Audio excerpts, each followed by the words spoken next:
She thought she was meeting her mentor. In reality, she was walking into the emotional den of a wounded predator, and the millionaire asked a question she would never forget. Can I use you to de-stress? If you enjoy love and romance stories, watch until the very end. You won't regret it. Subscribe to this channel and leave a comment telling us where you're listening to this beautiful story from. Now let's continue. She grew up in silence, not by choice but for survival. From a young age, Sophia had learned to reduce her presence to minimal gestures, a quiet voice, a lowered gaze. Raised by a grandmother who confused faith with penance, her body was shaped by ancient guilts and a rigid sense of purity that imprisoned more than it protected her. While other girls discovered the world with courage, she immersed herself in prayers, hidden books, and promises that love would come at the right time, as if it were a miracle both awaited and feared. The colonial mansion in upstate New York where they lived had thick walls that muffled any sound from the outside world. There, among plaster saints and wooden crucifixes, Sophia grew up believing her body was a temple not to be desecrated, that her thoughts should be as pure as crystal-clear water, that any carnal desire was a mortal sin. Mrs. Beatrice, her grandmother, repeated these lessons every day while counting the beads of her rosary with arthritic fingers that trembled more with each passing year. Sophia never questioned, never dared. At 21, her virginity was merely the surface of a much deeper inner cloister. She had never been touched with intention. She had never allowed herself to desire. She had never looked at herself in the mirror with hunger for herself. She was, until then, an unplowed field, a body of fertile but untouched earth. The mornings always followed the same routine. Sophia would wake at 5 a.m. for the first prayer of the day. Then she would prepare the simple breakfast they ate in silence, while her grandmother read passages from the Bible in a low voice. The rest of the day was divided among household chores, studies. She had managed to earn a degree in education through a distance learning course, and more prayers. At night, before sleeping, Beatrice would bless her granddaughter with holy water and always repeat the same words. May God protect you from the sins of the flesh and preserve you pure for the man he has chosen for you. Sophia accepted everything with the resignation of someone who had never known another reality. But sometimes, when she was alone in the backyard tending to the vegetables, her body betrayed her pure thoughts. A breeze would touch her skin beneath her long-sleeved blouse, and something strange and frightening would awaken in her lower belly. In those moments, she would run inside and kneel before the crucifix, asking for forgiveness for thoughts she couldn't even name. Death arrived on a rainy Tuesday in March. Beatrice woke up paler than usual, complaining of a chest pain that wouldn't go away. Sophia wanted to call a doctor, but her grandmother refused, saying that if God wanted to take her, it would be His will. At 3 in the afternoon, while praying the rosary in the living room armchair, Beatrice simply closed her eyes and never woke up. The wake was small, attended only by a few neighbors and the local parish priest. Sophia felt lost, orphaned for the second time in her life. Her parents had died in a car accident when she was just 3 years old. Throughout the ceremony, she kept her eyes down, her hands clasped, her grief carried with the same discretion that had always defined her existence. It was on the way back from the cemetery that everything changed. The priest handed her an envelope, yellowed with time, sealed with red wax. Your grandmother asked me to give this to you only after her death, the man said in a gentle voice. She was very specific about it. Sophia took the envelope with trembling hands. She immediately recognized her grandmother's small, neat handwriting. Her name was written on the front, in faded blue ink. She waited until she was completely alone in the silent mansion to open the letter. What she read changed her life forever. My dearest Sophia, the letter began, if you are reading this, it is because God has called me to His side, and you now need to know a truth I have kept for all these years. There is a man in New York City you must meet before you decide who you are. His name is Lorenzo Vance. He lives at 2847 Park Avenue, the penthouse. Find him. Tell him you are Beatrice Sterling's granddaughter. He will know what it is about. This is not a choice, my child. It is your destiny. Sophia read and reread the letter several times, trying to understand. Lorenzo Vance. The name sounded familiar, as if she had heard it somewhere before, perhaps on the radio or the television her grandmother sometimes turned on to watch the 6 o'clock soap opera. But how did her grandmother know this man? And why had she hidden this information for so long? That night, Sophia couldn't sleep.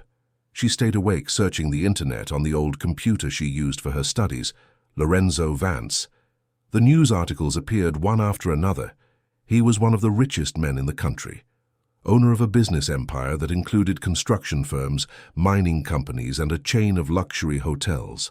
There were photos of him at social events, always impeccably dressed, always accompanied by stunning women who changed with each public appearance. In the interviews he gave over the years, Lorenzo came across as a man of few words, calculating, cold. Journalists described him as someone who built his fortune through a sharp analytical intelligence and an almost supernatural ability to predict market trends. But there were also rumors, whispers about his personal life. They spoke of excesses, of a routine of chronic insomnia, of relationships that lasted only a few weeks. An online gossip magazine featured anonymous testimonials from ex-girlfriends. "He knows everything about a woman's body, but nothing about her heart," said one. "Lorenzo doesn't sleep. He stays up all night watching you, as if studying a work of art," recounted another. "He has a piano in his apartment that he never plays. He says it belonged to his mother, who died when he was a child." Sophia closed the computer, her heart pounding. How did her grandmother know a man like this? And why had she kept this secret until her death?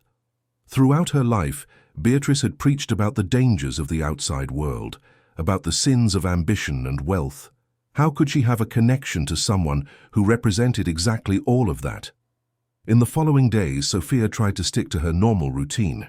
She packed up her grandmother's belongings, organized the inheritance papers, which included only the mansion and a small amount of money. But no matter how much she tried to focus on practical tasks, her mind always returned to the letter and to that name. Lorenzo Vance. It was on a Thursday that she made her decision.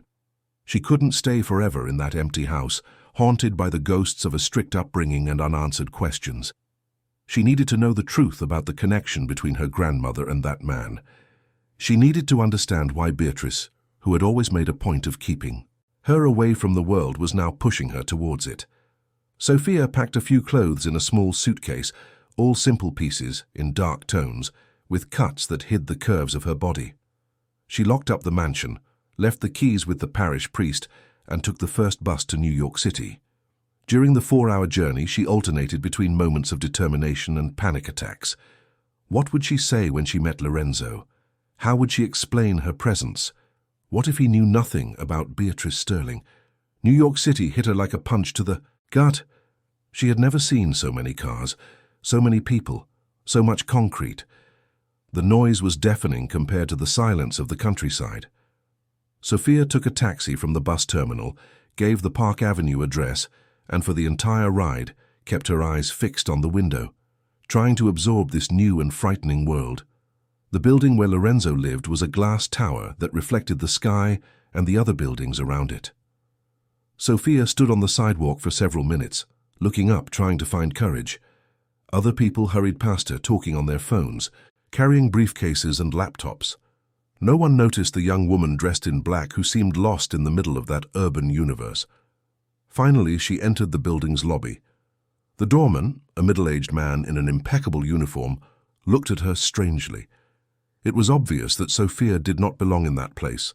Her simple clothes, her timid posture, her small, worn suitcase contrasted with the luxury of the environment. "May I help you?" the doorman asked with a professional smile. "I'd like to speak with Mr. Lorenzo Vance," Sophia said, surprised by the sound of her own voice. It sounded firmer than she expected. "Is he expecting you?" "No, but tell him it's Beatrice Sterling's granddaughter. He'll understand." The doorman picked up the phone, dialed an internal number. Sophia heard only his side of the conversation. "Mr. Vance, there's a young lady down here who says she's Beatrice Sterling's granddaughter. Yes, sir. She can come up." He hung up and looked at Sophia with renewed interest. "Penthouse. Top floor. The elevator on the left." Sophia's heart was beating so hard she was sure everyone in the lobby could hear it. She entered the elevator, pressed the button for the top floor, and during the long seconds of the ascent, tried to imagine what she would find. The door opened directly into the apartment. There was no hallway, no other doors. Just a grand entrance that led into a huge living room with glass walls offering a view of the entire city. Lorenzo was standing with his back to her, looking out the window. Even without seeing his face, Sophia could perceive his erect posture, his broad shoulders under a perfectly tailored dark suit, his black hair combed with precision. He didn't turn around immediately. He let her absorb the environment for a few seconds. The apartment was spectacular, and at the same time cold. Modern designer furniture, works of art on the walls, a decor that screamed good taste and a lot of money. But there was something of a museum about the space, as if no one really lived there. In the center of the room, drawing attention by its contrast, was a black grand piano, closed, with an almost imperceptible layer of dust on its lid. "Beatrice Sterling," Lorenzo said at last, still without turning. His voice was deep, controlled, with a cultured New Yorker accent. "It's been a long time since I've heard that name." She passed away last week," Sophia managed to say. Lorenzo finally turned, and Sophia felt as if she'd been struck. He was even more imposing in person than in the photos. Tall, probably in his 40s, with sharp features and dark eyes that seemed to see right through her. But there was something unsettling in that gaze, an intensity that made her want to both retreat and draw closer. "I'm sorry," he said, but without showing any real emotion. "Beatrice was a special woman." "How did you know her?" Sophia asked, finding courage in her need for answers. Lorenzo studied her in silence for long seconds. Sophia felt naked under his scrutiny, as if he could see not only her body through her conservative clothes, but also her virgin soul, her fears, her unformed questions.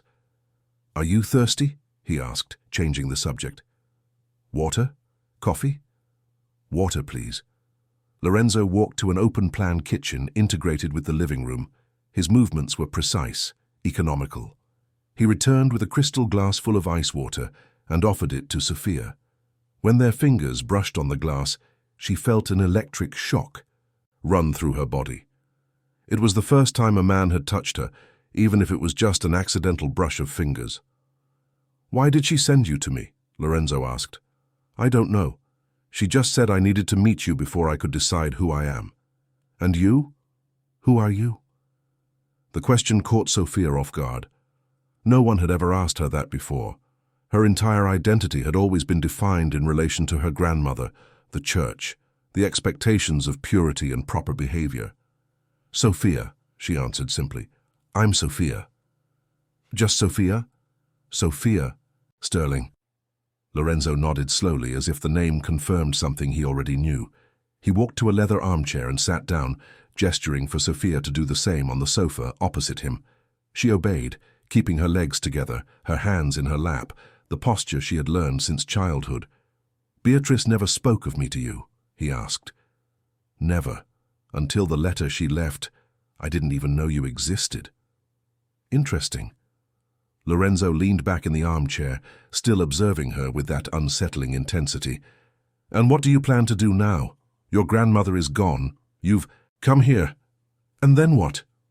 Sophia realized she hadn't thought about that. Her entire decision to come to New York had been driven by impulse, by the urgent need for answers.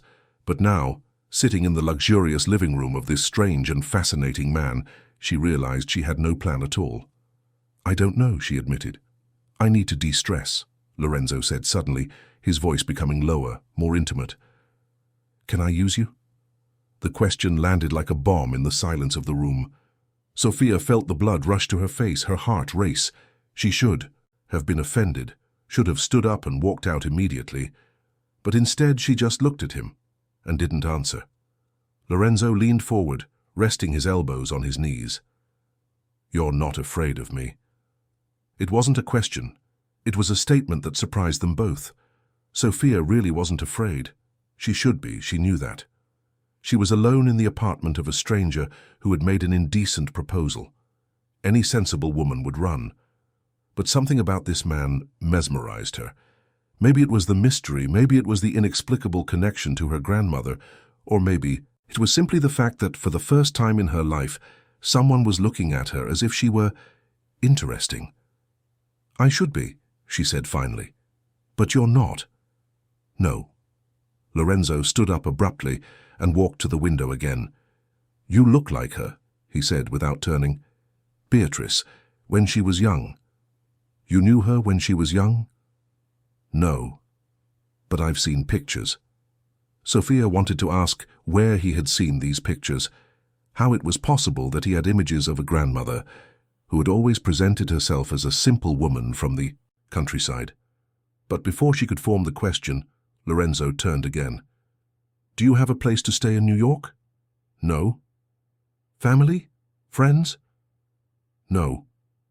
"A job?" "I have a degree in education, but I've never worked."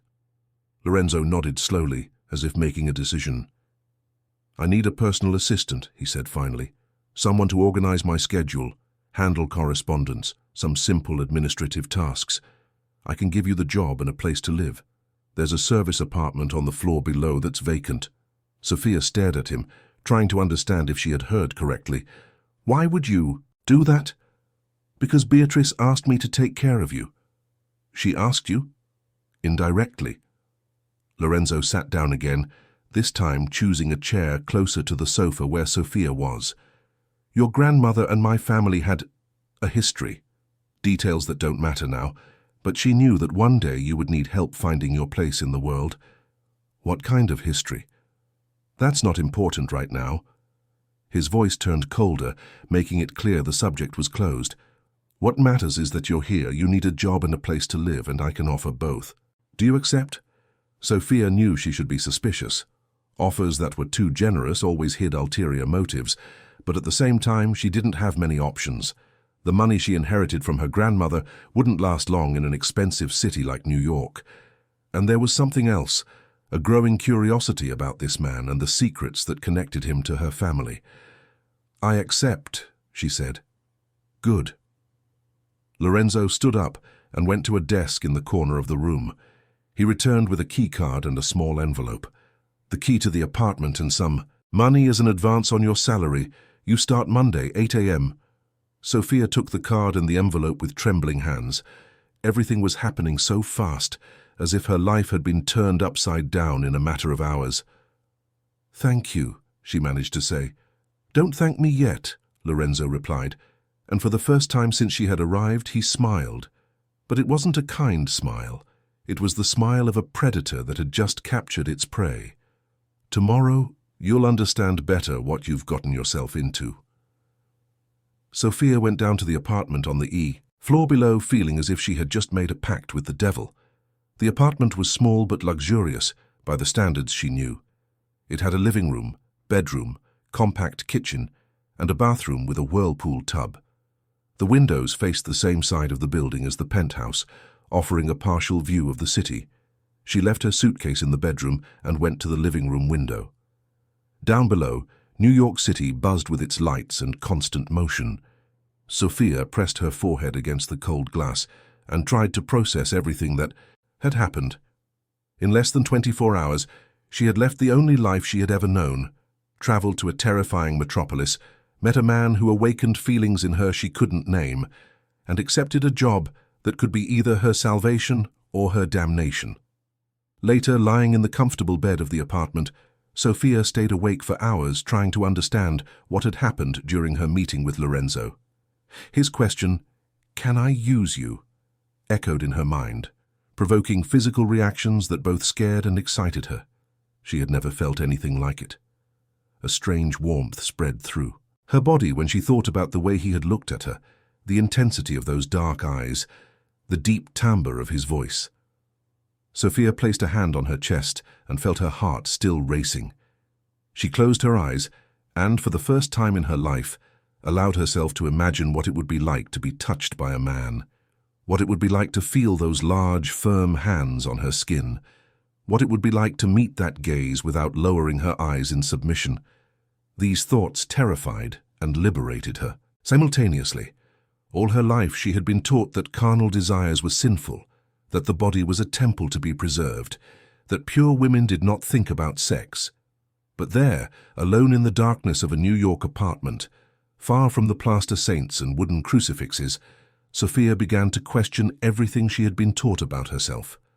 Perhaps Lorenzo was right. Perhaps she wasn't afraid of him because she recognized instinctively that he was the key to a version of herself that had never been allowed to exist, a version that knew how to desire, that knew how to be desired, that was not afraid of her own sexuality. As the city that never sleeps buzzed below, Sophia finally fell asleep with a disturbing certainty. Her life had changed forever, and there was no going back. Sophia woke up on Monday at 5:30 in the morning, just as she had her entire life.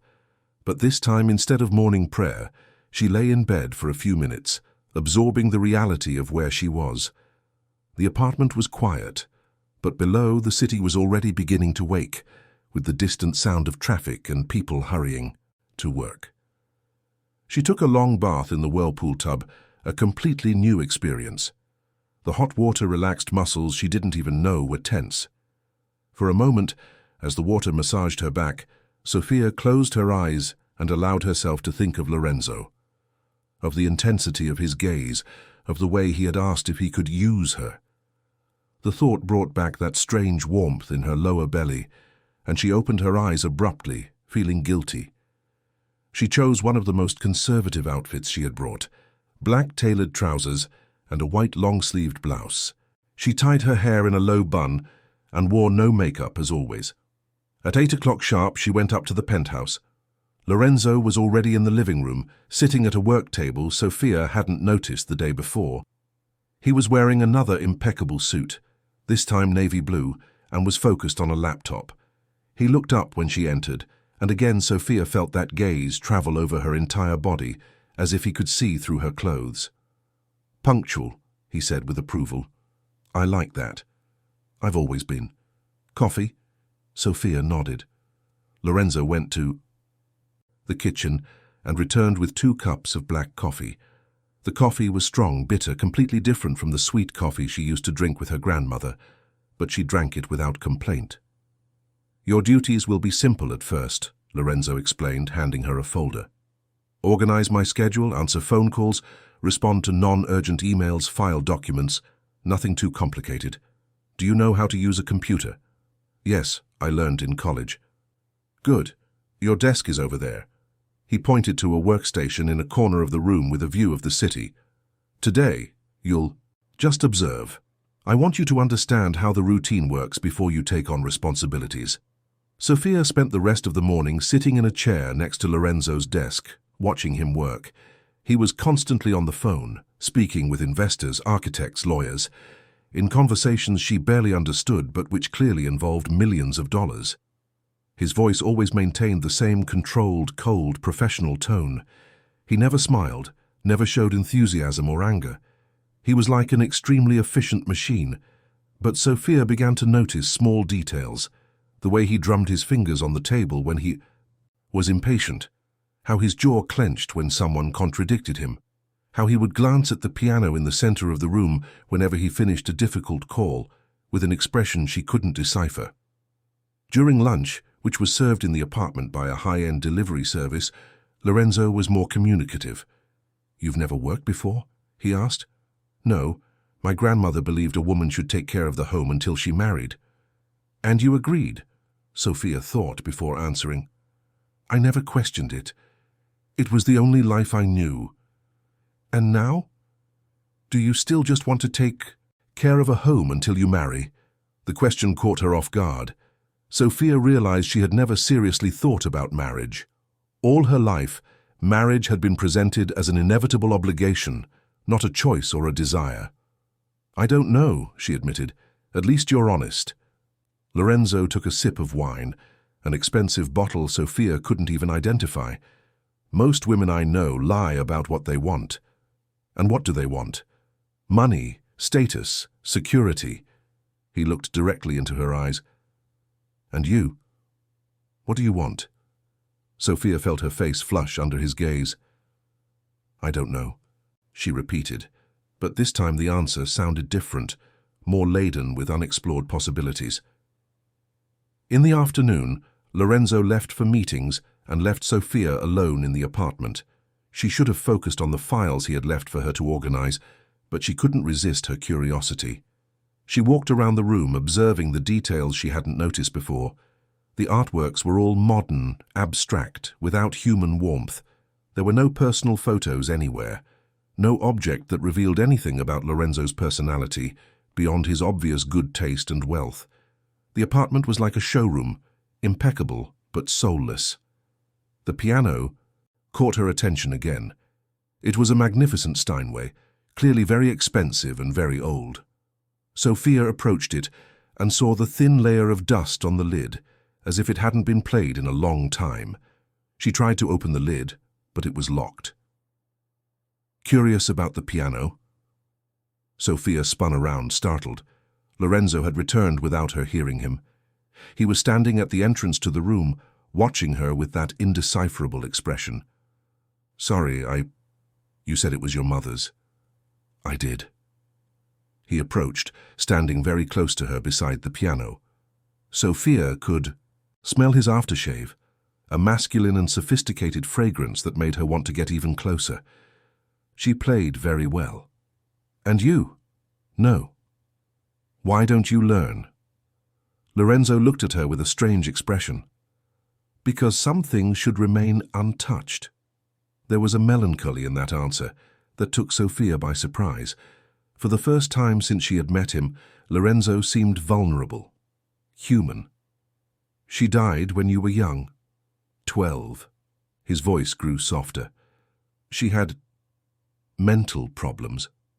One day she just left home and never came back." "I'm sorry." Lorenzo moved away from the piano abruptly, as if he had revealed more than he intended. "Finish the files. I'll be working in the office." Sophia watched him head towards a door she hadn't explored. When she was alone again, she tried to focus on her work, but her hands trembled slightly as she organized the papers. There was something in the way Lorenzo had spoken about his mother, a poorly hidden pain that awakened in her a protective instinct she didn't know she possessed. In the following days, a routine was established. Sophia would arrive at 8, prepare coffee for them both, organize Lorenzo's schedule, and answer his calls. Gradually, he began to entrust her with more responsibilities. Sophia discovered she had a knack for organization, and that her formal education, though limited, had given her a solid foundation for administrative work. But the tension between them did not diminish. On the contrary, it grew with each passing day. It was in small moments, their hands touching when he handed her documents, the way he watched her when he thought she wasn't looking, the way his voice changed tone when he spoke only to her. Sophia began to dress slightly differently. Nothing scandalous. She still wore dark colors and conservative clothes. But she started choosing pieces that suggested her curves rather than hiding them completely. A slightly tighter pair of pants, a blouse with a discreet neckline. Lorenzo noticed.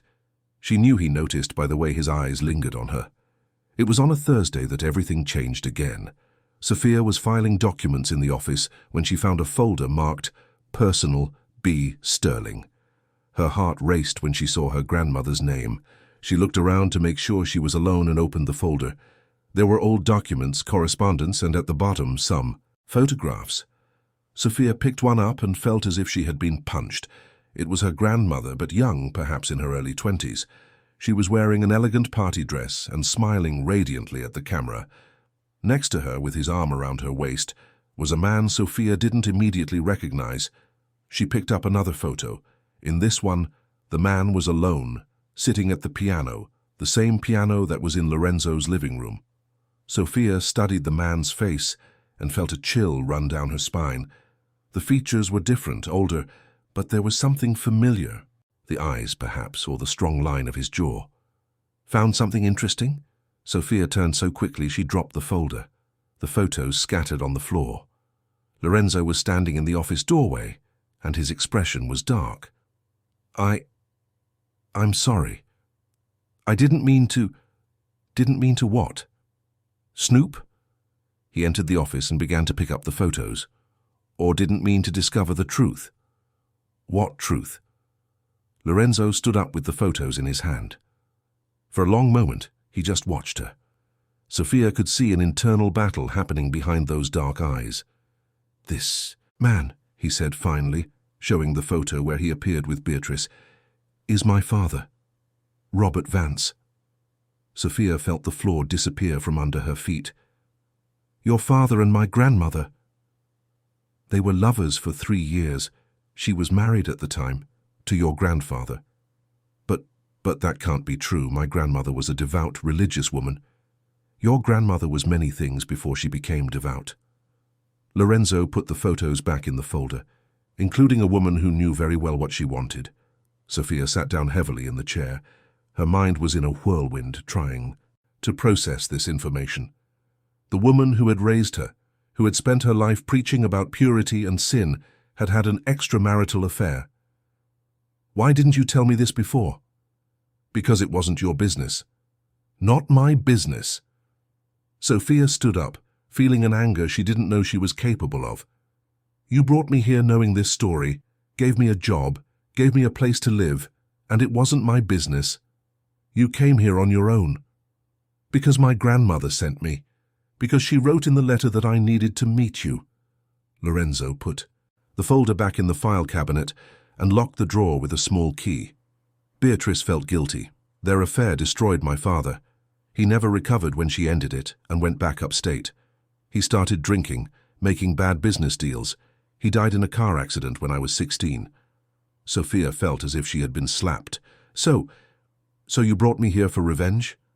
"Perhaps." Lorenzo approached her, and Sophia could see a cold anger in his eyes. "Or perhaps I wanted to see if you were like her." "Like her how?" "If you knew how to manipulate men.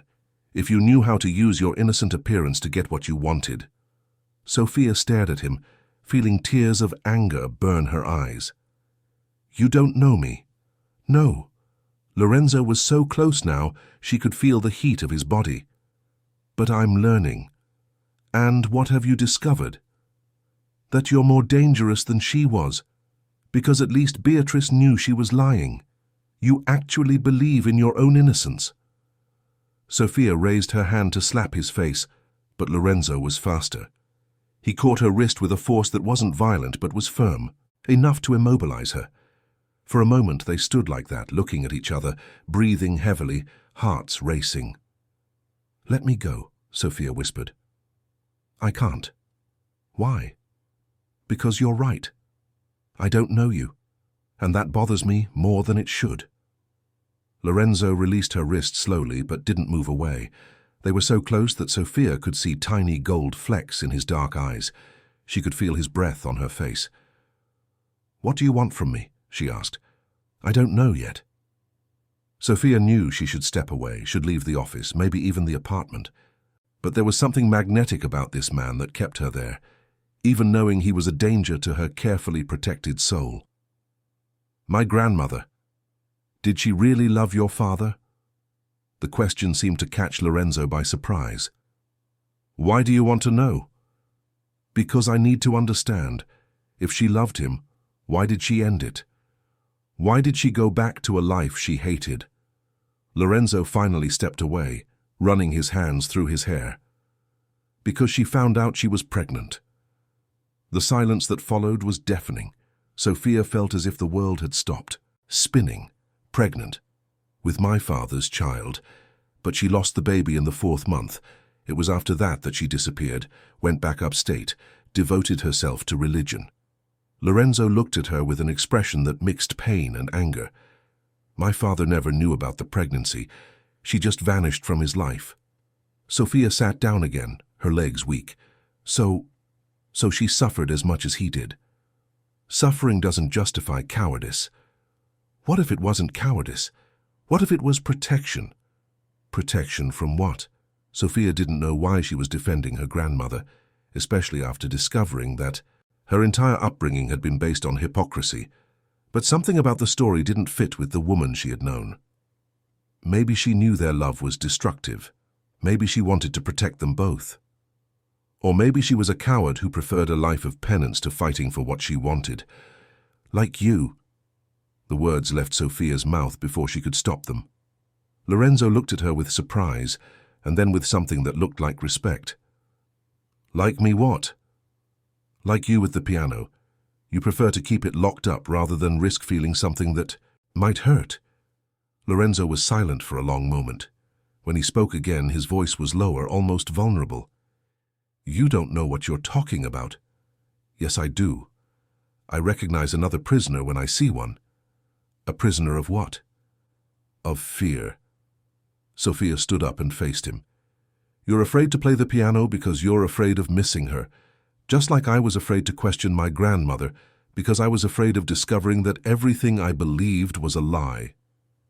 And now? You've discovered it was a lie, and how do you feel? Sophia thought about the question. How did she feel? Betrayed, confused, but also free. I feel like I can breathe for the first time in my life. Lorenzo studied her in silence. Dangerous, he murmured, almost to himself. What? You. You're dangerous because you make me want things I shouldn't want. What kind of things? Instead of answering, Lorenzo approached her again. This time, Sophia didn't flinch. He raised his hand and touched her face gently, his thumb tracing the line of her cheek. Things that will destroy us, he whispered. Sophia closed her eyes under his touch. It was the first time a man had touched her with tenderness, and the sensation was even more intense than she had imagined. Maybe some kinds of destruction are necessary. Lorenzo pulled his hand away as if he'd been burned. You don't understand what you're saying. Then teach me. I can't. Why not? Because when I'm done with you, you won't be the same. And maybe I like the Sophia you are now. And what if I don't? Lorenzo looked at her with an intensity that made her feel as if she were being truly seen for the first time in her life. Then maybe we should find out together who you can become. Before Sophia could respond, the office phone rang. The moment shattered, and Lorenzo answered with his professional voice back in place. Sophia left the office with her legs shaking and her heart pounding. That night, alone in her apartment, she stood at the window looking out at the city she now knew a little better. In less than a week, she had discovered that her grandmother had lied about almost everything, that her entire life had been based on guilt and hypocrisy, and that there was a woman inside her she never knew existed, a woman who was not afraid of Lorenzo Vance, a woman who wanted to discover what those touches, those looks, that tension growing between them each day meant. Sophia touched her own face where he had touched her, and felt that familiar warmth spread through her body. This time she didn't run to pray for forgiveness. Instead, she embraced the feeling, let it grow, allowed herself to imagine what it would be like if he hadn't stopped. Upstairs, in the penthouse, Lorenzo sat by the closed piano, a half-empty bottle of whiskey beside him. He looked at his own hands, imagining what it would be like to truly touch her, not just her face but the entire body she hid under conservative clothes. Sophia Sterling was indeed dangerous, because she made him question all the walls he had built around himself. She made him want to risk feeling something beyond the controlled coldness that had kept him safe for so many years, and that terrified him almost as much as he desired it. The following days were marked by an almost palpable tension. Lorenzo maintained a professional distance during work hours, but Sophia could feel his eyes on her constantly. When they passed each other in the apartment's corridors, the air seemed to carry static electricity. An accidental touch of hands when passing documents made them both pull away as if burned. Sophia began to notice changes in herself. She was more aware of her own body, of the way her clothes fit her curves. She started letting her hair down from the rigid bun she had always worn, letting it fall in soft waves over her shoulders. She bought a new blouse, still conservative, but in a dark blue that brought out her eyes. They were small, rebellions against the strict upbringing she had received, but they represented a silent revolution in her soul. Lorenzo noticed every change. Sophia would catch him watching when she leaned over the desk to organize papers, when she ran a hand through her loose hair, when she bit her lower lip in concentration. The desire in his eyes was unmistakable, but he maintained his self-control with an iron discipline that was beginning to crack at the edges. It was on a Tuesday that Raphael Mason appeared in their lives. Sophia was alone in the apartment organizing files when she heard the buzzer. Lorenzo had left for a meeting and wasn't expecting visitors. She cautiously went to the intercom. "Good afternoon. I'm Raphael Mason, Mr. Vance's personal security. Is he in?" "No. He's out for a meeting." "Could you buzz me in, please? I need to check a few things related to the building's security." Sophia hesitated. Lorenzo had never mentioned a personal security guard, but the man sounded professional and polite over the intercom. She buzzed him in. A few minutes later, a man of medium height with brown hair and kind eyes appeared at the apartment door. He wore a simple but well-cut suit and carried a black briefcase. He had a completely different look from Lorenzo. Where Lorenzo was intense and unsettling, Raphael seemed calm and trustworthy. "Thanks for letting me in," he said with a sincere smile. "You must be Sophia. How do you know my name?" "Lorenzo told me he'd hired a new assistant." Raphael showed her an ID. "I've been in personal security for 10 years. I protect high-exposure executives." Sophia examined the ID. It looked legitimate. "Lorenzo didn't tell me he had a security guard. That's normal. Many clients prefer to maintain total discretion about personal security." Raphael put the ID away. "May I have a look around the apartment? It's part of the security protocol to periodically update access points." Sophia agreed and accompanied him as he examined windows, emergency exits, the elevator. Raphael worked methodically but was always respectful, asking for permission before opening doors or drawers. "How long have you been working with Lorenzo?" Sophia asked. "About 2 years. He's a good boss, demanding but fair." Raphael stopped what he was doing and looked at her. "And you, how are you settling in?" "Well, I think. First job? Is it that obvious?" Raphael smiled. "A little. But it's no big deal. Lorenzo can be intimidating at first. It's just his way." Sophia felt strangely comfortable talking to Raphael. He had a way of speaking that put her at ease, without the constant tension she felt in Lorenzo's presence. "Can I ask a personal question?" Raphael said as he checked the window latches. "You can." "Did you know Lorenzo before you came to work here?" The question caught her off guard. "Why do you ask?" "Because he's usually very meticulous about hiring. He does background checks, multiple interviews, but with you, it seems like..." "It was different." Sophia felt herself blush.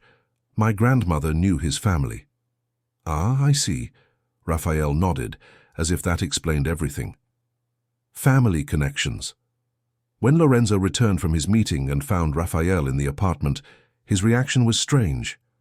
He greeted the security guard with professional cordiality, but Sophia noticed a tension in his shoulders, a rigidity that wasn't there before. "Just doing the routine check," Raphael explained. "Everything's in order." "Good," Lorenzo replied curtly. "You can go." Raphael said a polite goodbye and left. As soon as the door closed, Lorenzo turned to Sophia. "What did you two talk about?" "Nothing much. He was just checking security." "Did he ask you questions about me?" Sophia realized Lorenzo was genuinely uncomfortable. "Why would he?" "Answer me." "He asked how I was adjusting to the job. Is that a crime?" Lorenzo studied her for a moment, as if trying to detect a lie. "Raphael is efficient at his job, but he likes to meddle where he's not wanted. He was polite to me." "I'm sure he was." There was a note of sarcasm in Lorenzo's voice that Sophia didn't understand. In the following days, Raphael began to appear more frequently, always with professional excuses, security checks, protocol updates, reports for Lorenzo. But Sophia started to suspect he was making up reasons to visit. He always found time to chat with her. He asked about her adaptation to the city, if she was enjoying the job, if she needed anything. He was attentive in a way Sophia wasn't used to, a genuine interest, with no apparent ulterior motives. "New York must be very different from upstate," Raphael commented during one of these visits, as they had coffee in the kitchen. "Very different. Sometimes I still feel lost." "That's natural. A big city can be scary at first." He looked at her kindly. "If you need anything, you can call me. I know the city well." Sophia accepted the card he offered. It was a simple gesture, but it meant a lot to someone who had always lived in isolation. For the first time since arriving in New York, she felt like she had a friend. Lorenzo observed these interactions with growing irritation. Sophia could feel his tension rise every time Raphael appeared. One afternoon, after the security guard left, the tension exploded. "Are you having fun?" Lorenzo asked, his voice laced with sarcasm. "What are you talking about?" "Your intimate conversations with Raphael." Sophia turned to face him. "Intimate conversations. We just talk about normal things." "Normal things." Lorenzo approached her, and Sophia could see anger in his eyes. "Like the way you smile at him, how you relax when he's here. And that bothers you? Should it bother me?" It was a question loaded with implications. Sophia felt that familiar warmth rise through her body. "I don't know. You have to tell me." Lorenzo was very close now, close enough for Sophia to feel the heat of his body. "Raphael is a dangerous man." "Dangerous how?" "He makes women think they can trust him." "And that's a bad thing?" "When you shouldn't trust anyone, yes." Sophia stared at him. "Not even you?" Lorenzo was silent for a long moment.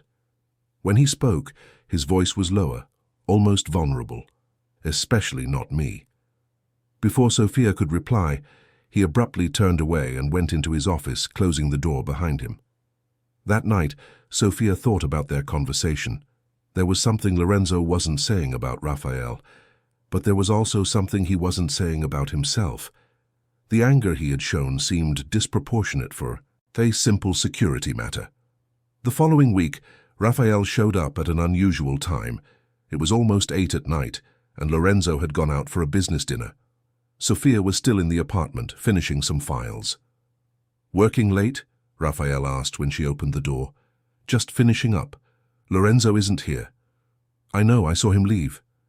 Raphael hesitated. "Actually, I came to talk to you." Sophia let him in, intrigued. Raphael seemed more serious than usual. "About what?" "About your grandmother." Sophia felt as if she'd been struck by lightning. "What?" "Beatrice Sterling. I knew her."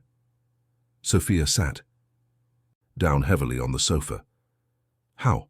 Raphael sat in the armchair opposite her. "I met her about 2 years ago.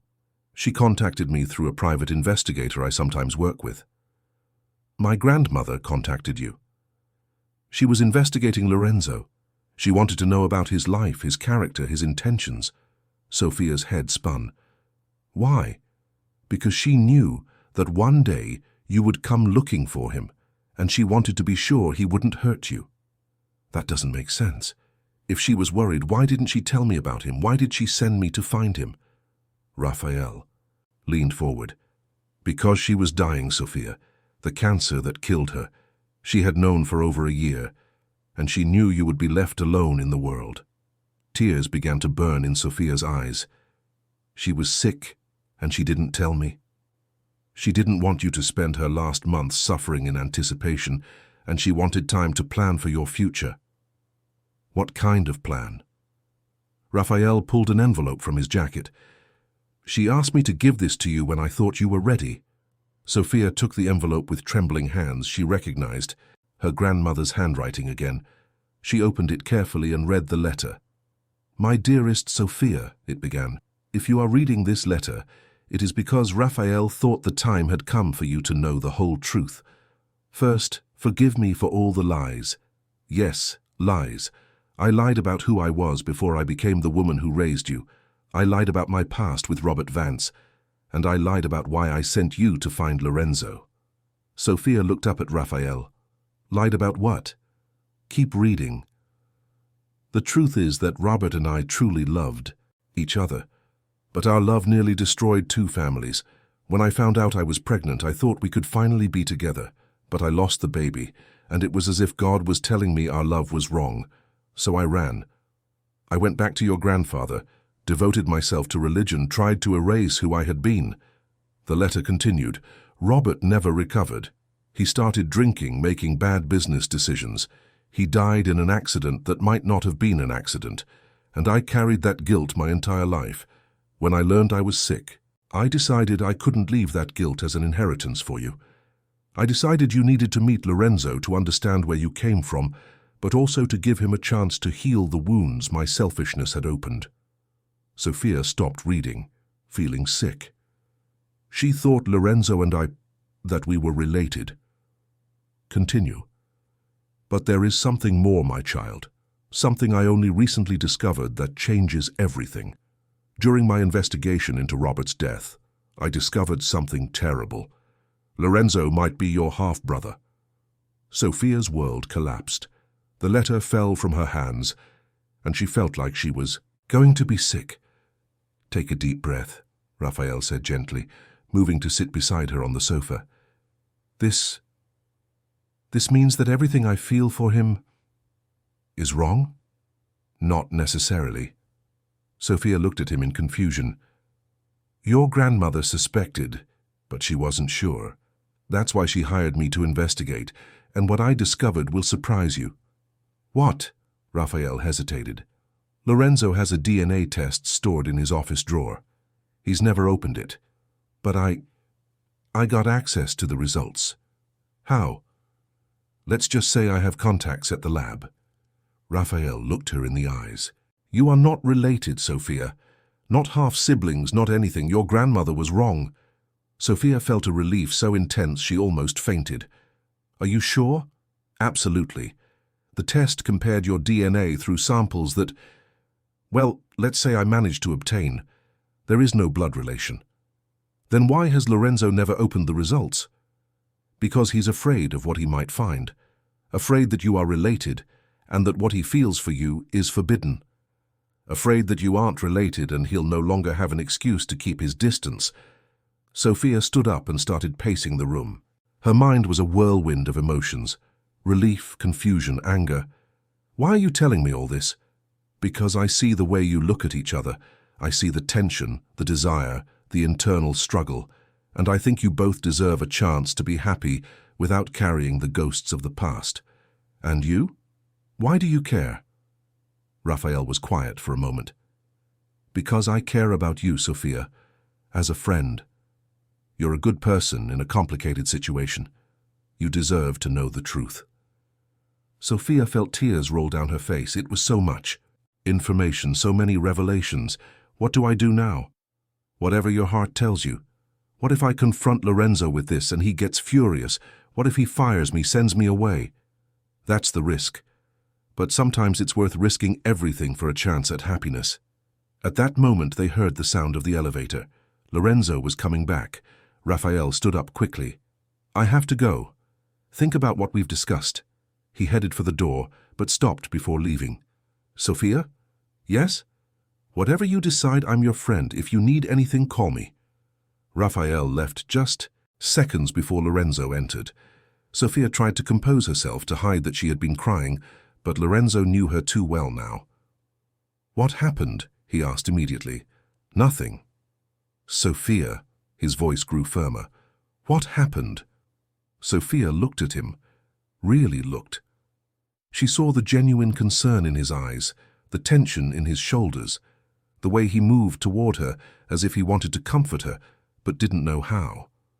For a moment, she thought about telling him everything. About the conversation with Raphael, about her grandmother's letter, about the DNA test. But something stopped her. Maybe it was the fear of what would happen next. Maybe it was the realization that this truth would change everything between them, and she wasn't ready for that change yet. Just a tough day, she said finally. Lorenzo studied her for a long moment. Sophia could see he didn't fully believe her, but he didn't press. Instead, he did something unexpected. He approached and gently touched her face, wiping away a stray tear. Are you sure? His touch burned her skin. Sophia closed her eyes and allowed herself to fully feel that moment, the large warm hand on her face, the scent of his aftershave, the proximity of the body she desired so much. Lorenzo, she whispered. Yes? Why do you never really touch me? The question slipped out before she could stop it. Lorenzo pulled his hand away as if he'd been burned. You know why? Do I? Because we might be related, or because you're afraid of feeling something real? Lorenzo looked at her with surprise. Where did all this courage come from? From you. You're the one who said I was dangerous, that I made you want things you shouldn't want. Maybe you're right. Maybe I am dangerous. Sophia moved closer to him this time. She placed her hand on his chest and felt his racing heart beneath his shirt. And maybe I want things I shouldn't want too. Lorenzo covered her hand with his, but didn't push it away. Sophia, teach me, she whispered. Teach me to be the woman I can be instead of the one I was taught to be. For a moment, Sophia thought he would give in. She saw something break in his eyes, a resistance that was crumbling. He leaned slightly toward her, and Sophia felt her heart stop. But then he pulled away sharply. I can't. Why not? Because when this is over, you'll hate me. What if I never hate you? What if this is what we both want? Lorenzo laughed, but it was a bitter sound. You don't understand, Sophia. I'm not a good man. I brought you here for revenge. I wanted to hurt you the way Beatrice hurt my father. And do you still? Lorenzo looked at her for a long moment. I don't know what I want anymore. Sophia smiled for the first time since she'd arrived in New York, a real confident smile. Then maybe it's time to find out. She approached him one last time, stood on her tiptoes and lightly kissed his cheek. Good night, Lorenzo. Sophia left the room, leaving Lorenzo standing there, a hand on the spot where she had kissed him, his heart pounding and all his certainties shattered. That night, Lorenzo lay awake until dawn, staring at the locked drawer where he kept the DNA test he'd never had the courage to open. Meanwhile, Sophia slept soundly for the first time in weeks, dreaming of possibilities that finally seemed within her grasp. The change in Sophia was gradual but unmistakable. In the days following her conversation with Raphael, she began to behave differently with Lorenzo, no longer timid or submissive, but confident. When he spoke to her, she met his gaze directly. When they had to work closely, she didn't flinch if their bodies accidentally touched.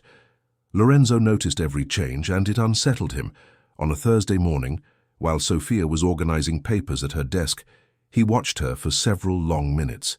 She was wearing a navy blue blouse that brought out the color of her eyes and pants that suggested the curves of her long legs. Her hair fell in soft waves over her shoulders, and she had started wearing a discreet lipstick that made her lips look tantalizingly red. You've changed, Lorenzo said suddenly. Sophia looked up from the papers. Changed how? You're different. More confident. Is that a bad thing? I don't know yet. Sophia smiled, that new smile she had discovered laden with hidden meanings. Maybe you should find out. The tension in the room became almost unbearable. Lorenzo stood up from his desk and walked to the window, hands in his pockets, shoulders tense.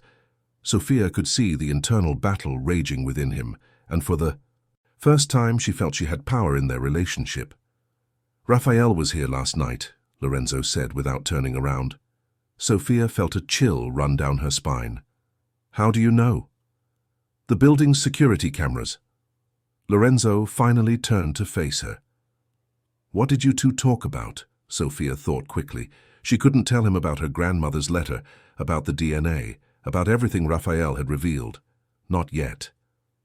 Personal things. What kind of personal things? About me adjusting to the city. Lorenzo took a few steps toward her. Liar. Excuse me? You're lying. I can see it in your eyes. He moved closer. What did Raphael tell you? Sophia stood up, refusing to be intimidated. Why does it matter so much to you? Because Raphael is not who you think he is. And who do I think he is? A friend. Someone you can trust. Lorenzo was very close now. Raphael doesn't do anything for friendship, Sophia. Everything has a price with him. And what would be the price for being kind to me? Information about me. Sophia felt as if she'd been slapped. You think he's using me to get information about you? I don't think, I'm sure. Why? What have you done that's so terrible someone would need to investigate? The question caught Lorenzo off guard. He was silent for a few seconds, as if deciding how much to reveal. Not everyone agrees with my business methods, he said finally. Are your methods illegal? Not illegal, just unscrupulous at times. Sophia studied him. There was something he wasn't saying. Lorenzo, what are you hiding from me? A lot. The brutal honesty of his answer surprised her. Like what?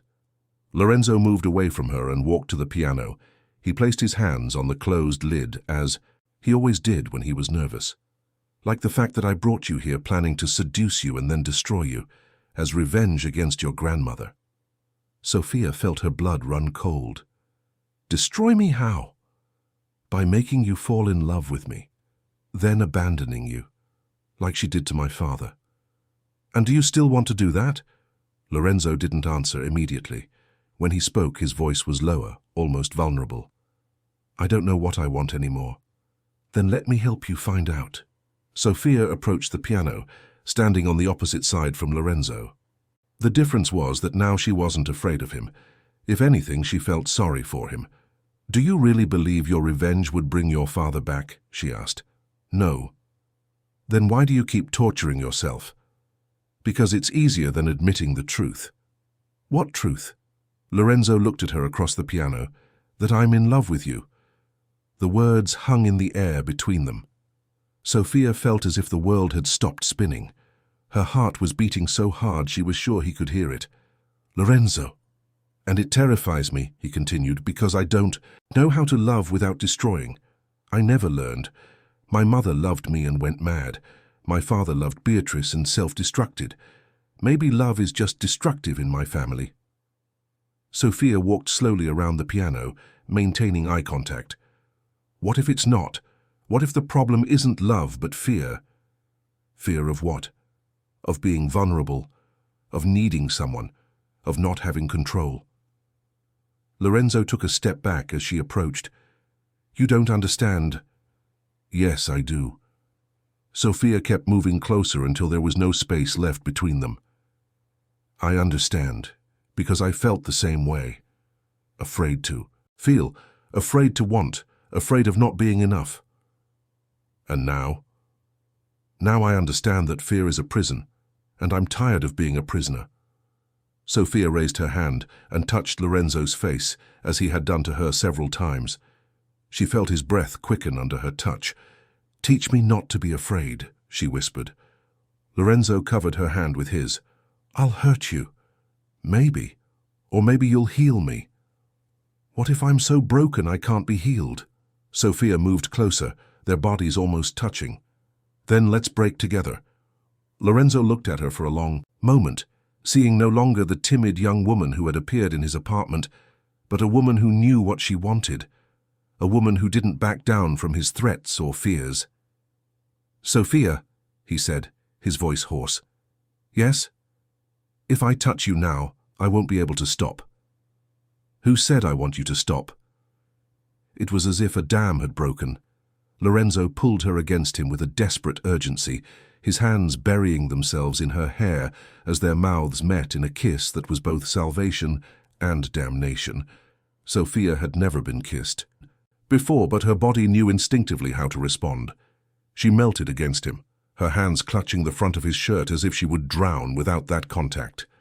The kiss was intense, hungry, charged with all the tension that had been building between them for weeks. When they finally broke apart, they were both breathless. That was... Sophia began. A mistake, Lorenzo finished, but he didn't pull away. No. Sophia brought her hands to his face, forcing him to look at her. It wasn't a mistake. It was the first real thing that has happened between us. Lorenzo studied, her seeing determination where there was once shyness. You don't know what you're getting into. Then show me. The response came out as a challenge, and Lorenzo felt something inside him break for good. Without a word, he swept her up into his arms, carrying her toward the bedroom. Lorenzo's bedroom was like the rest of the apartment, luxurious but cold. The bed was enormous, with pristine white sheets. He set her on her feet beside the bed and stood there, just looking at her. "Are you sure?" he asked. "Are you?" "No, I'm not sure of anything when it comes to you." Sophia smiled and slowly began to unbutton his shirt. Lorenzo stood perfectly still, letting her explore, learn, discover. When she finished and slid the shirt off his shoulders, her hands were trembling slightly. But not from fear, from anticipation. "You're beautiful," Lorenzo whispered, his hands finding the hem of her blouse. "I don't even know how to be beautiful." "Then let me teach you." What happened next was a slow dance of mutual discovery.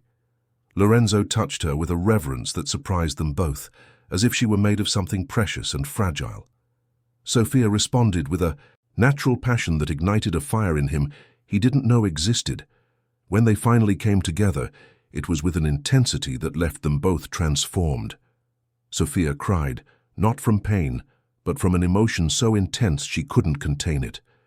Lorenzo held her against him afterward, both of them trembling from the force of what they had shared. "You'll never be the same person after this," Lorenzo said, kissing her hair. "I know." Sophia lifted her head to look at him. "And you?" "Neither will I." They lay in silence for a while, absorbing the magnitude of what had happened. Sophia traced lazy circles on Lorenzo's chest, marveling at the texture of his skin, the solidity of his body. "Lorenzo, why do you never play the piano?" The question caught him by surprise. He tensed beneath her. "I already told you. Some things should remain untouched." "But you just touched me and I was untouched." Lorenzo laughed, a genuine sound for the first time since she'd met him. "Touché. Play for me." "No." "Why not?" "Because—" Lorenzo hesitated. "Because when I play, I remember her. And when I remember her, I remember what love did to her." Sophia propped herself up on an elbow to get a better look at him. "What happened to your mother?" "She was a pianist, very talented. She performed in concerts, had a brilliant future." Lorenzo stared at the ceiling, lost in memory. "After she married my father, she stopped playing professionally, said she wanted to dedicate herself to her family." "And then?" "Then she began to wither. Slowly, like a plant without sun. She tried to be the perfect wife, the perfect mother, but she was dying inside." Lorenzo paused. "She started having episodes, talking to herself, saying she could hear music. No one else could. One night she left the house saying she was going to play in a concert. She never came back." Sophia felt tears burn her eyes. "You were 12. 12 years old with a piano that played by itself at night. At least, that's what I imagined I heard. And you've never played since." "I couldn't. Every time I put my hands on the keys, I hear her phantom music." Sophia moved, gently kissing his chest where his heart was beating. "What if the music isn't a phantom? What if it's a memory, something beautiful of hers, that was left for you?" Lorenzo looked at her with an expression that mixed surprise and emotion. "How do you do that?" "Do what?" "Take my worst memories and find hope in them." Before Sophia could answer, the apartment phone rang. Lorenzo ignored it, but it continued to ring insistently. "You should probably get that," Sophia said. Lorenzo reluctantly got up and answered. Sophia could only hear his side of the conversation. "Hello?" "Yes, Raphael." "What?" "What do you mean they found him?" "No, I'm not leaving. I understand. Tomorrow morning, then." When he hung up, his expression had completely changed. The vulnerability was gone, replaced by the cold mask Sophia knew so well. "What is it?" she asked. "Work problems." Lorenzo started getting dressed quickly. "I have to go out." "Now?" "Now." Sophia felt a pang of rejection. "Lorenzo, what did Raphael say to make you like this?" Lorenzo stopped dressing and looked at her. "How did you know it was Raphael?" Sophia realized her mistake too late. I heard you say his name." "No, I didn't." Lorenzo approached the bed, his expression now suspicious. "How did you know it was Raphael?" I just guessed. Liar." Lorenzo was staring at her now with cold eyes. What else did Raphael tell you last night? Sophia pulled the sheet up to cover her body, feeling exposed in a way that had nothing to do with nudity. Lorenzo, answer me. What did he tell you? The coldness in his voice frightened her. It was as if the man who had just made love to her had vanished, replaced by a stranger. He told me about my grandmother, Sophia admitted, about the investigation she did on you. Lorenzo turned pale. What investigation? She wanted to know if you were dangerous. If you would hurt me. And what else? Sophia hesitated. She knew she was about to cross a line from which there was no return. About the DNA test. The silence that followed was deafening. Lorenzo looked at her as if she had just betrayed him in the worst possible way. How long have you known? He asked finally. Since last night. And even so, even knowing about the test, you... Lorenzo, we're not related. The test, you opened it? His voice was dangerously low. No, Raphael said that. Raphael said. Lorenzo laughed, but it was a bitter, wounded sound. Raphael said, and you believed him. Why wouldn't I? Because Raphael lies for a living, that's what he does.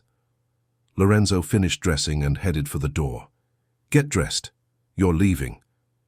Sophia felt as if she'd been punched. Lorenzo, wait. No. It's over. Whatever game you two are playing, it's over. What game? I'm not playing any game. Lorenzo stopped at the door and turned. No? Then explain to me how a virgin from the countryside managed to seduce me in the exact way I most feared being seduced. Because I love you. The words left Sophia's mouth before she could stop them. Lorenzo stood frozen in the doorway as if struck by lightning. I love you, she repeated softer this time, and it's not part of any plan. It's just the truth. Lorenzo looked at her for a long moment, and Sophia could see a war raging behind his eyes. When he spoke, his voice was laced with pain. The truth is, you've been lying to me since last night. The truth is, Raphael manipulated you to get information. The truth is, I was stupid enough to believe something real could be born from so many lies. Lorenzo, listen to me. No, you have 1 hour to pack your things and get out. The apartment, the job, everything, it's over. He left the room, leaving Sophia alone, naked and shattered. She could hear the elevator doors closing, taking him away. It took her several minutes to be able to move, to process that everything had collapsed in a matter of minutes. When she finally stood up and began to dress, her hands were shaking so much she could barely fasten the buttons on her blouse. Not just because of Lorenzo's sudden coldness, but because she knew he was right. About one thing, she had lied. And maybe, deep down, she had known all along that Raphael wasn't being completely honest with her. But what hurt the most was the possibility that everything she had felt, all the passion and connection she had experienced in Lorenzo's arms, might have been based on lies. His, hers, Raphael's, everyone's. An hour later, Sophia was leaving the building with her small suitcase, with no idea where to go in a city that was still strange to her. She looked one last time at the glass tower that had briefly been her home and her workplace. Up above, Lorenzo stood at the penthouse window watching her leave. His hands were pressed against the cold glass, and for the first time in years, he allowed himself to cry. Not just for the loss of Sophia, but for the discovery that he was still capable of feeling something so intense it physically hurt, and for the fear that he might have just destroyed the only real chance at happiness he'd ever had. Sophia spent the first 3 days after leaving Lorenzo's apartment in a cheap hotel in Chinatown. It was a small place with thin walls and a musty smell, but it was what she could afford with the money she had. She spent most of her time in the room trying to process everything that had happened and decide what to do with the rest of her life. On the morning of the 4th day, Raphael appeared at the hotel reception. "How did you find me?" Sophia asked when she saw him in the small lobby. "You used your real name to register. It wasn't hard." Raphael looked at her with concern. "Are you okay? You look like you haven't been sleeping." It was true. Sophia had spent the nights awake, alternating between tears and anger. Anger at Lorenzo for rejecting her so cruelly, anger at herself for giving herself so completely to a man who saw her only as part of a game. and anger at Raphael for planting seeds of doubt that might have destroyed her only chance at happiness. "I'm fine," she lied. "No, you're not. And it was my fault." Raphael sat in one of the lobby's worn armchairs. "I shouldn't have told you about the DNA test, not like that. Did you lie?" "I didn't lie about the results. You really aren't related," Raphael sighed. "But I lied about how I got the information." Sophia sat in an armchair opposite him. "How did you get it?" "There never was a DNA test, Sophia. Lorenzo doesn't have any test stored in any drawer." Sophia's world stopped spinning again. "What are you saying?"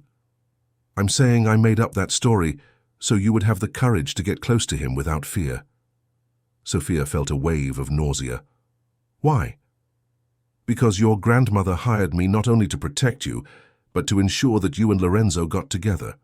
"What?" Raphael leaned forward, his hands clasped. "Beatrice didn't want revenge, Sophia. She wanted redemption. She believed that if you and Lorenzo fell in love, it would somehow heal the wounds she had caused." "That doesn't make any sense." "Yes, it does. Your grandmother knew she was dying. She knew you would be alone, and she knew Lorenzo was destroying himself with anger and isolation." Raphael paused. "She thought you could save each other." Sophia stood up abruptly and began to pace the small lobby. "So this was all manipulation, an elaborate plan. In the beginning, maybe, but what happened between you two was real. Any fool could see you genuinely fell in love." "Lorenzo doesn't believe that. Lorenzo is afraid to believe that." Sophia stopped pacing and faced Raphael. "And you? What was your exact role in this plan?" Raphael hesitated before answering.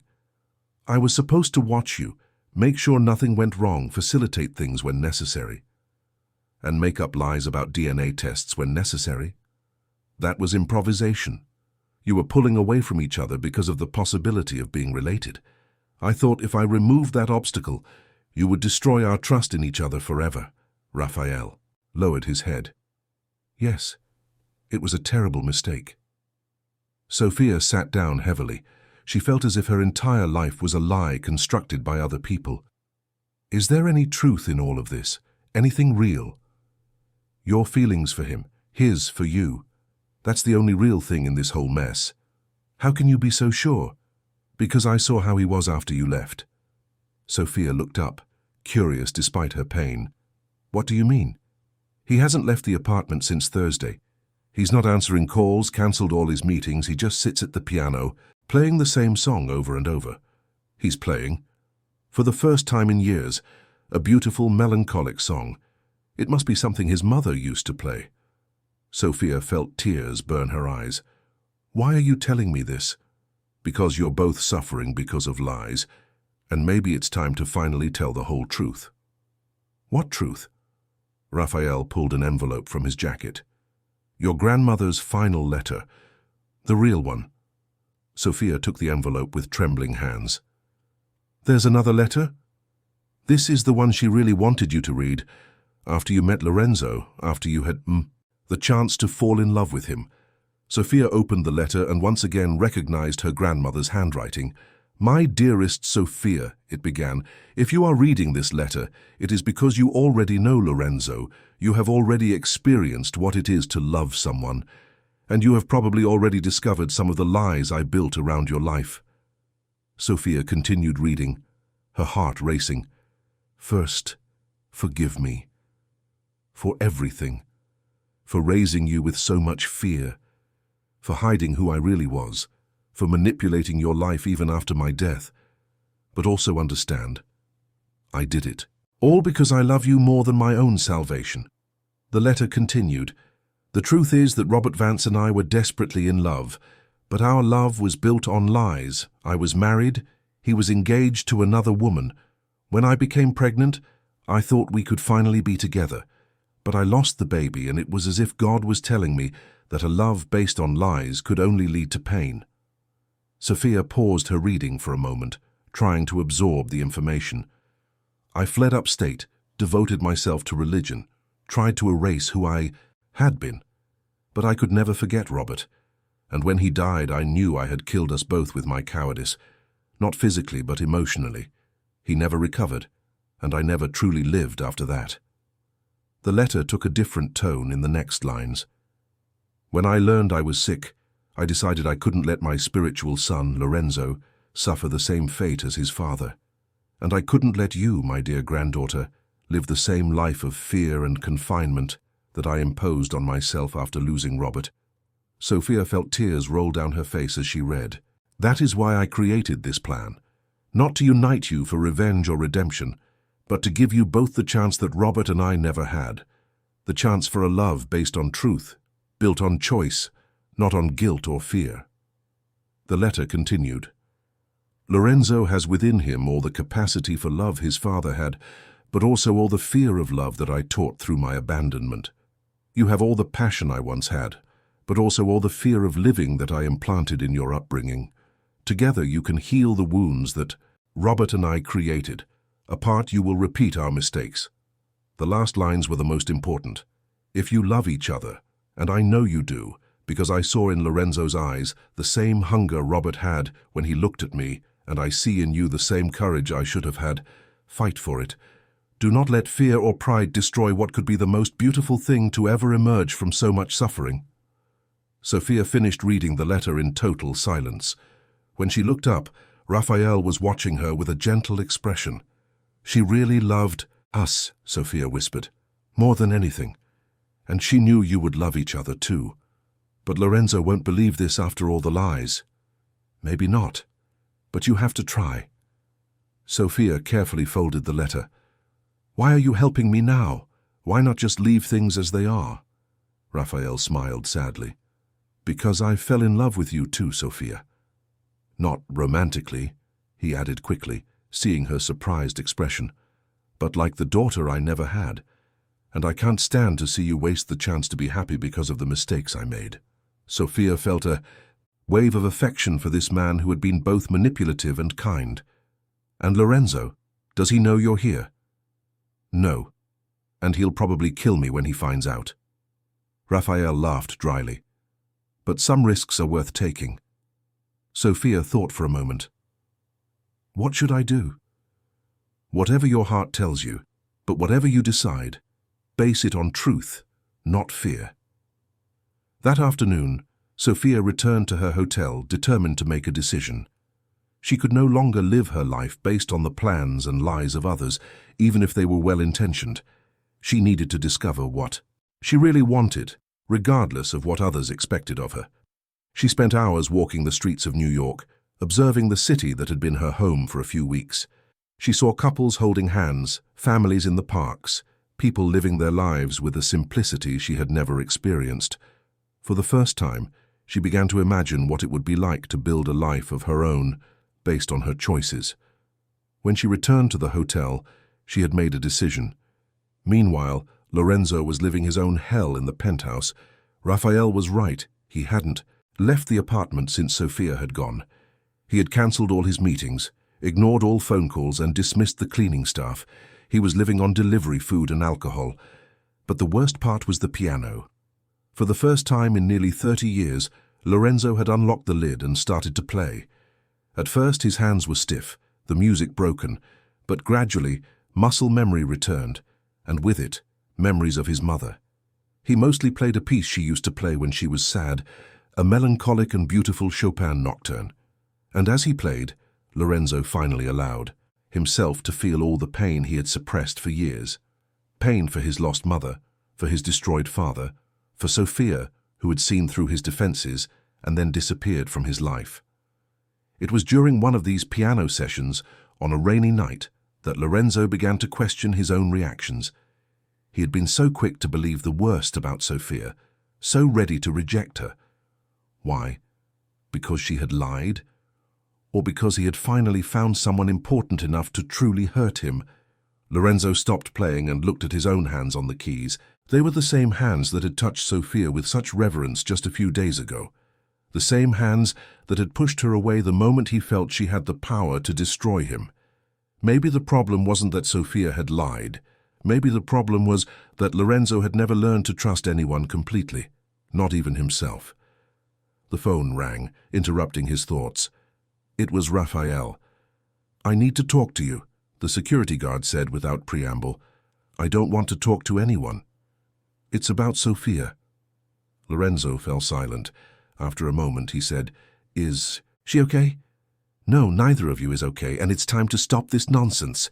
Raphael, no, this time you're going to listen to me. I'm coming up. Minutes later, Raphael entered the apartment using his security master key. He found Lorenzo still sitting at the piano, a half-empty bottle of whiskey beside him.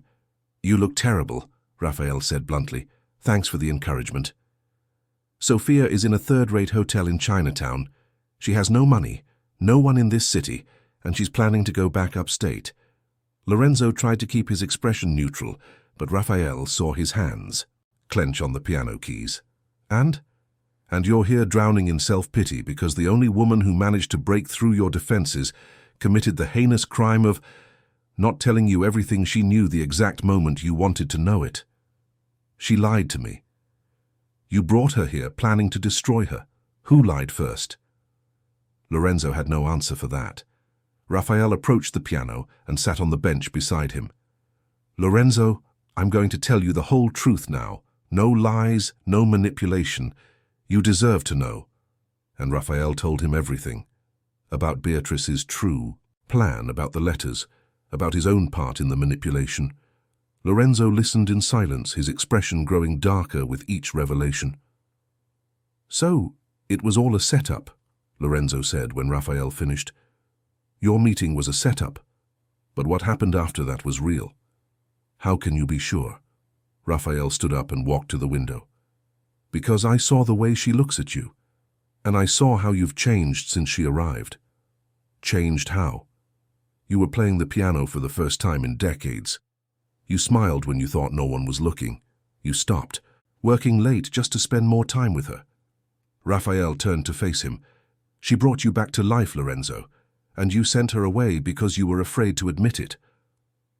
Lorenzo was silent for a long moment. What if she was just playing a part, fulfilling her grandmother's plan?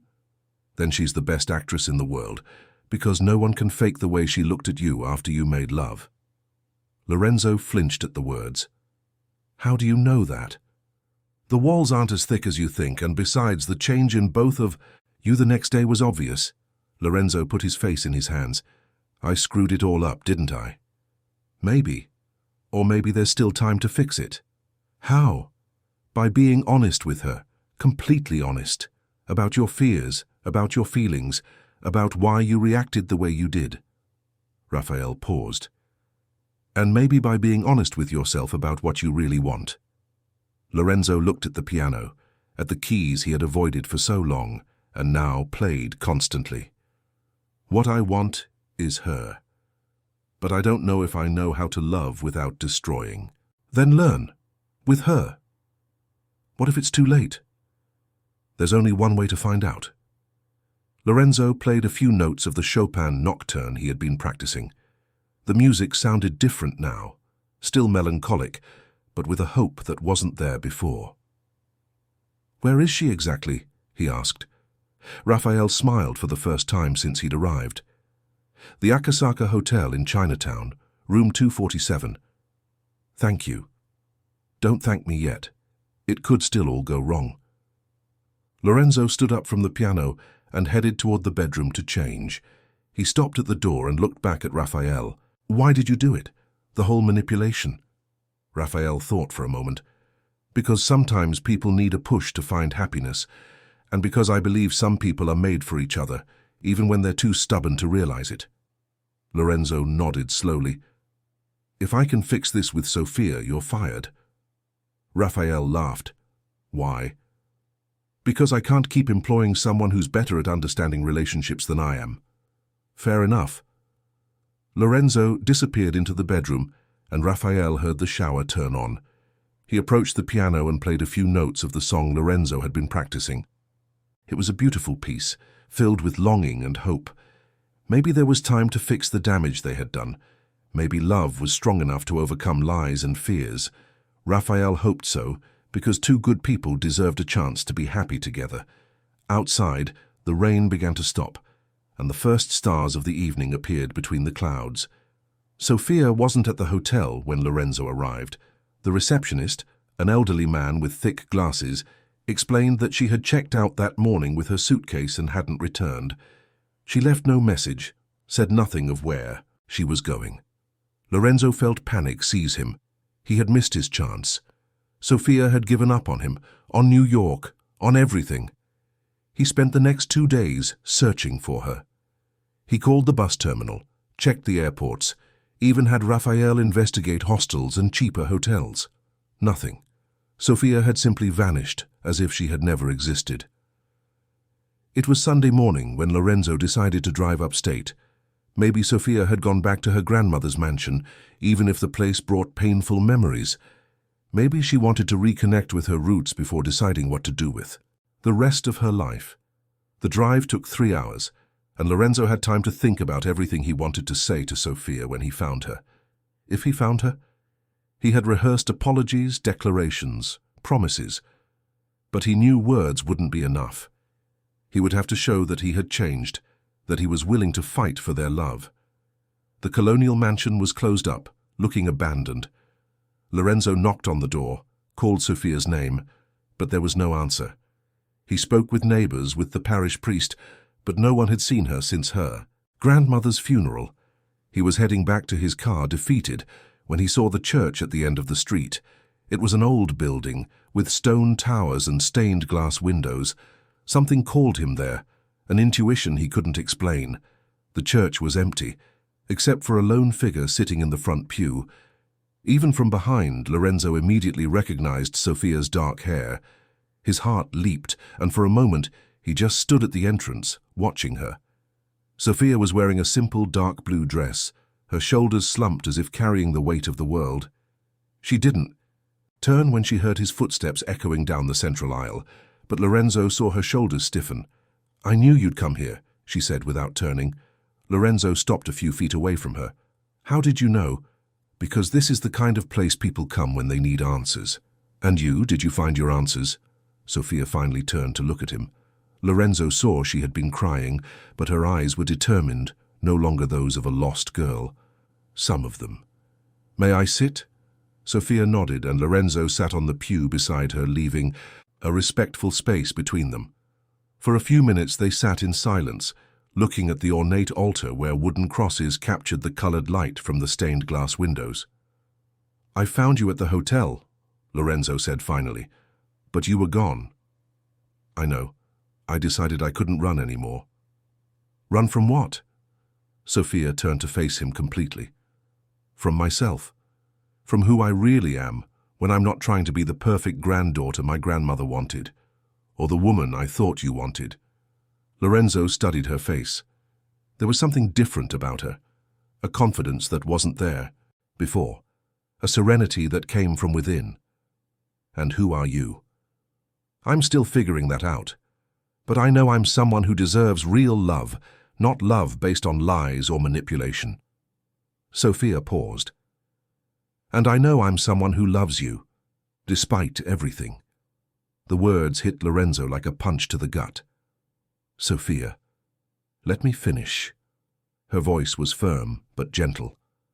"I love you, not because my grandmother planned it, not because Raphael manipulated the situation, not because of any elaborate scheme. I love you because when I'm with you I feel alive for the first time in my life." Lorenzo felt tears burn his eyes. "I love you too." "I know." "You know?" Sophia smiled for the first time since he'd arrived. Any man who plays the piano desperately for 3 days after a woman leaves is in love. Lorenzo laughed through his tears. "Raphael told you." "Raphael told me a lot of things, including that you're a stubborn idiot with self-destructive tendencies." "He said that?" His words. Sophia grew serious again. "But he also said you're willing to fight for us." "I am, more than willing." Even knowing our story started with lies, Lorenzo thought, about the question. It started with other people's lies, but what happened between us was real. The way you looked at me, the way you responded to my touch, the way you challenged me when I was being a coward, that can't be faked. And the way you touched me like I was precious. The way you looked at me like I was the most important thing in the world. Was that real too?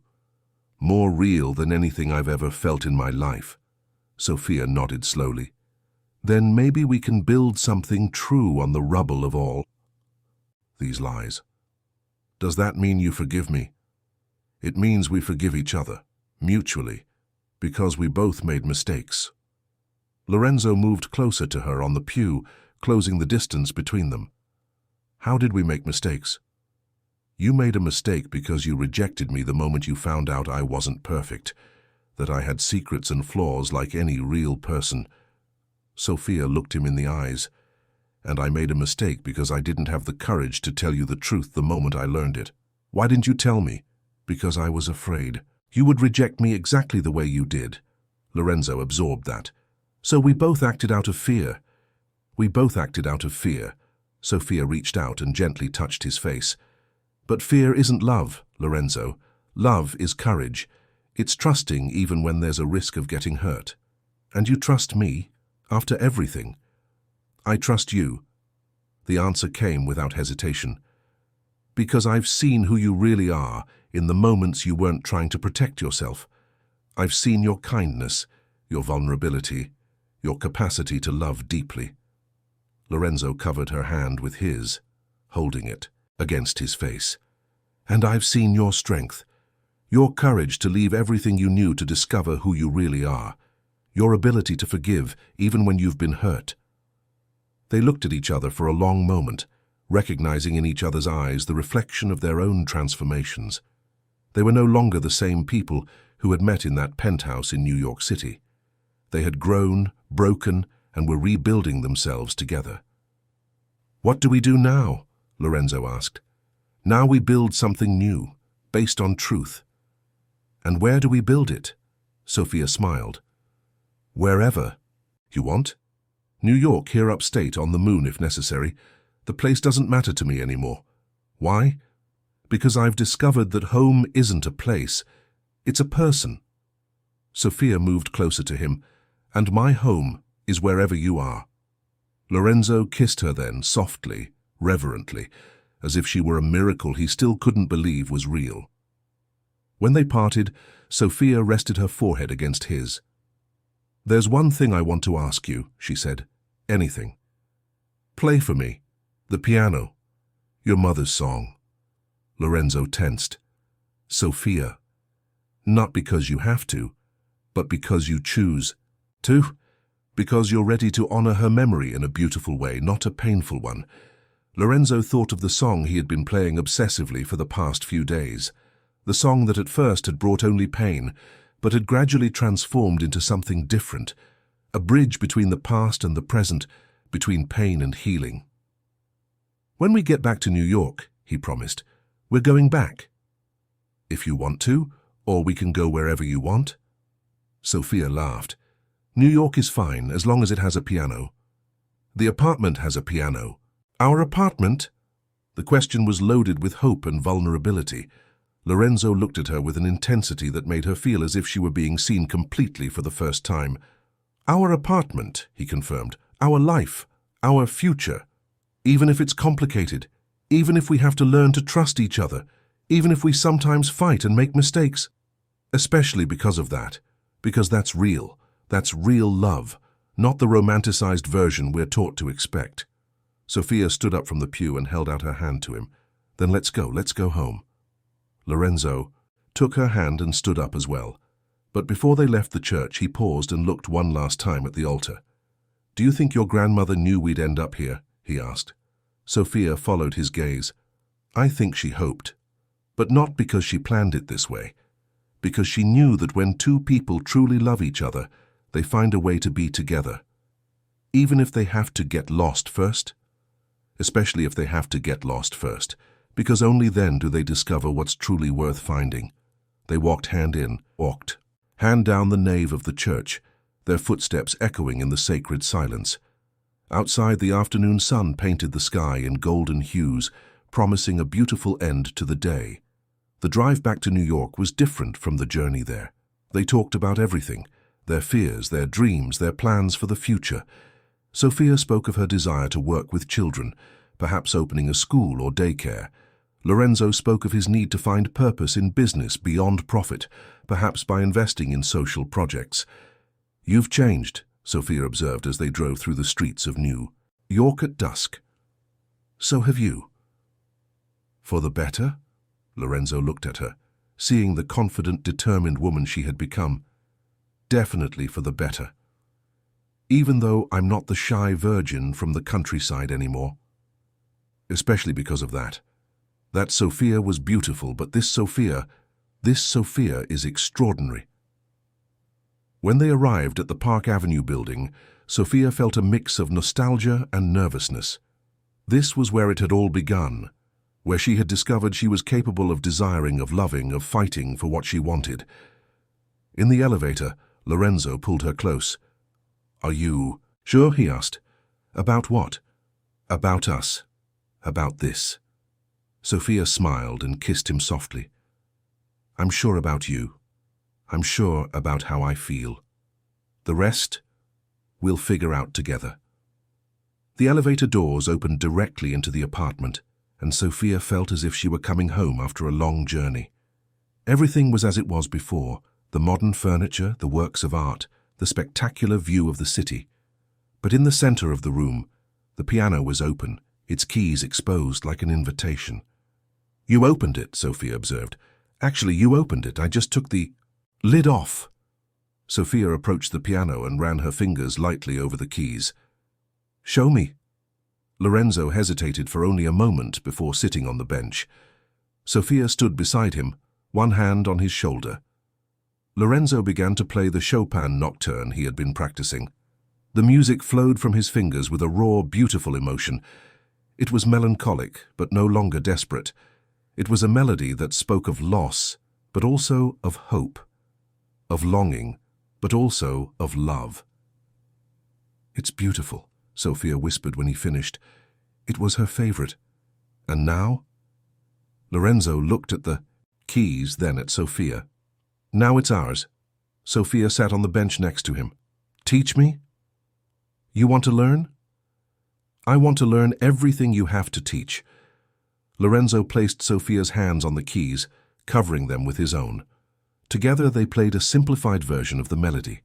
Sophia laughed when her hands got in the way of his, and Lorenzo laughed too, a genuine happy sound that echoed through the room. "I'm not very good at this," Sophia said. "You'll learn. We have time." "Do we really?" Lorenzo stopped playing and looked at her with a sudden seriousness. "Sophia Sterling, I love you. Not just the woman you were or the woman you might become, but the woman you are now, in this moment. And I want to spend the rest of my life discovering all the versions of you I don't yet know." Sophia felt tears of happiness burn her eyes. "Lorenzo Vance, I love you too, not because someone planned it, not for revenge or redemption, but because you made me discover a courageous version of myself I never knew existed." They kissed there on the piano bench as the illuminated city stretched out beyond the enormous windows. It was a different kiss from any they had shared before. It lacked the desperate hunger of their first kisses, the urgent passion of the night they made love. It was a kiss of promise, of building, of a future. When they parted, Lorenzo touched Sophia's face tenderly. "If you want, you can use me now," he said, echoing the words he had spoken on the first day they met. Sophia smiled and wrapped her arms around his neck. "No. Now I want to love. Forever? Forever." Outside, New York City continued its nightly dance of lights and motion. But inside the penthouse, two people who had been lost and found, who had broken and healed, who had learned that true love is born not from the absence of problems, but from the courage to face them together, began to build a life based on the only thing that truly mattered, the truth of their hearts. And for the first time in decades, the music that echoed in that apartment was not a phantom of the past, but a promise of the future, a symphony of two souls who had found in each other the courage to live, to love, and to believe that some kinds of destruction are necessary so that more beautiful things can be born. Love had conquered fear. Truth had conquered lies. And Sophia and Lorenzo, finally free from the shadows of the past, could begin to write their own story.